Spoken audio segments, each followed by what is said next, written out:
because last week, Boston received a letter from the Attorney General of the United States. Yesterday, I sent out 33 letters to mayors around this country. I think 3 or 4 of them were in California alone, not surprising.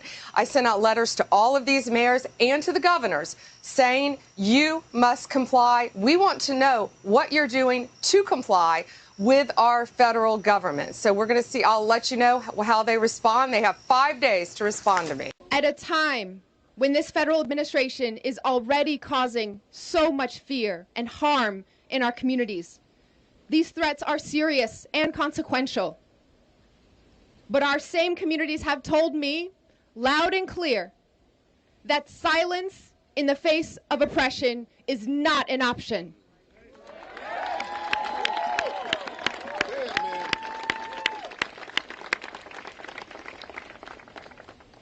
The U.S. Attorney General asked for a response by today.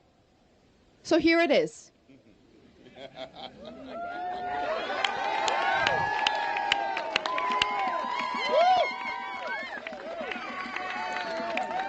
Here is our response.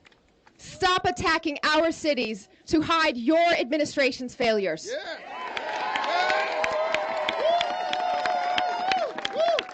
Unlike the Trump administration, Boston follows the law. And Boston will not back down from who we are and what we stand for. We will not back away from our community that has made us the safest major city in the country and a leading example of why cities around the country make this country safer, healthier, and more prosperous for all Americans.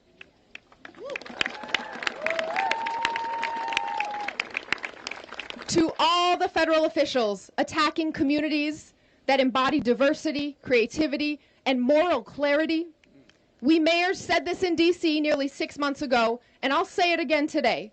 You are wrong on the law, and you are wrong on safety.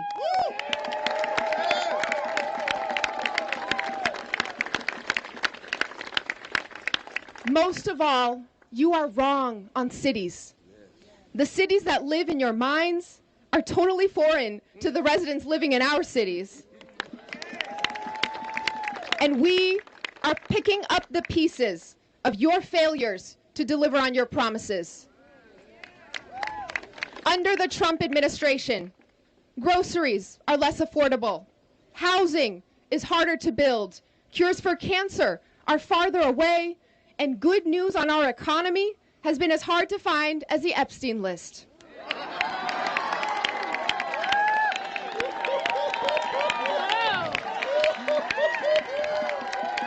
But as always, cities are doing everything we can to protect our residents and keep moving forward. While you are cutting health care and food assistance for our families, Boston has launched new coalitions to connect residents to fresh food, stable housing, and job training to build healthy, long lives.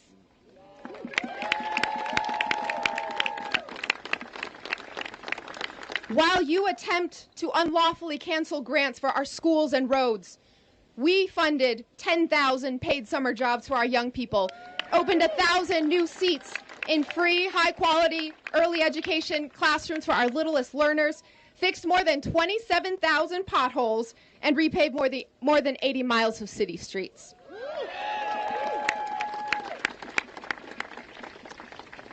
While you're slashing funding for our universities, hospitals, and research institutions, Boston is building pathways to community college and UMass Boston, joining with industry to train hundreds of residents for careers in life sciences and clean energy, and partnering with our city's largest employers to double the size of our health careers high school.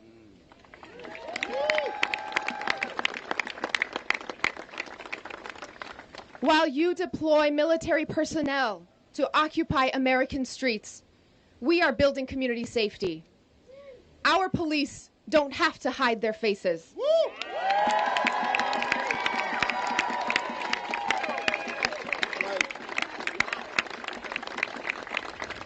Boston police do not hide their faces because they are members of our community.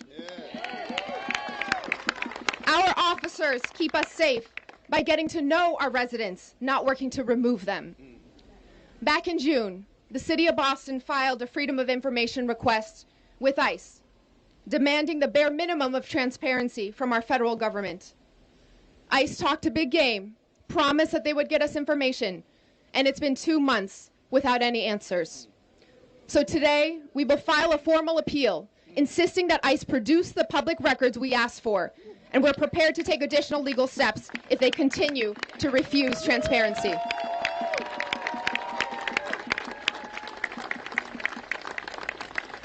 Over the last several months, we've watched Donald Trump send the National Guard into LA and DC to stoke fear and disorder. Boston stands with these cities as they sue over his abuse of power. We have reviewed those cases, and we are prepared to stand up for our city's rights if we need to.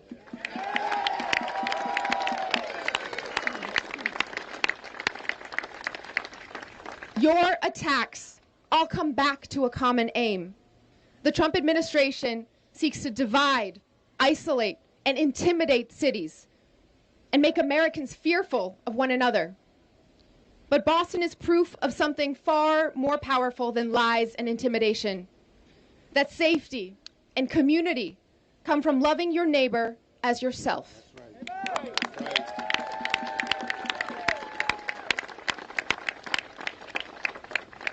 Attorney General Bondi, we are gathered here today to show you who we are in Boston. More than 100 years before your home state was founded, Bostonians were across the street in Faneuil Hall setting the foundation for our democracy and rule of law. Yeah.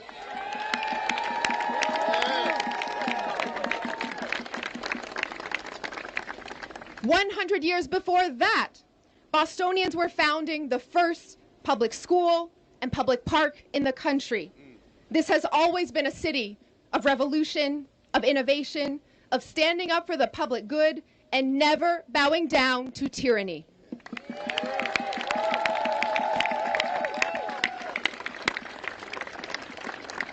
With me today, our fellow public servants and veterans, public safety and faith leaders, civil rights advocates and labor union members, teachers and business owners, entrepreneurs and artists, youth and seniors. This is our city.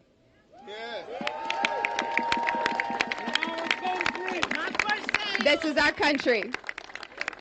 And I'm so proud and grateful to show the world who our community is here in Boston and what we're made of. Cities aren't a threat to America. They fuel the American dream. They bring us together. Great cities make our country great. Boston will never back down from being a beacon of freedom and a home for everyone.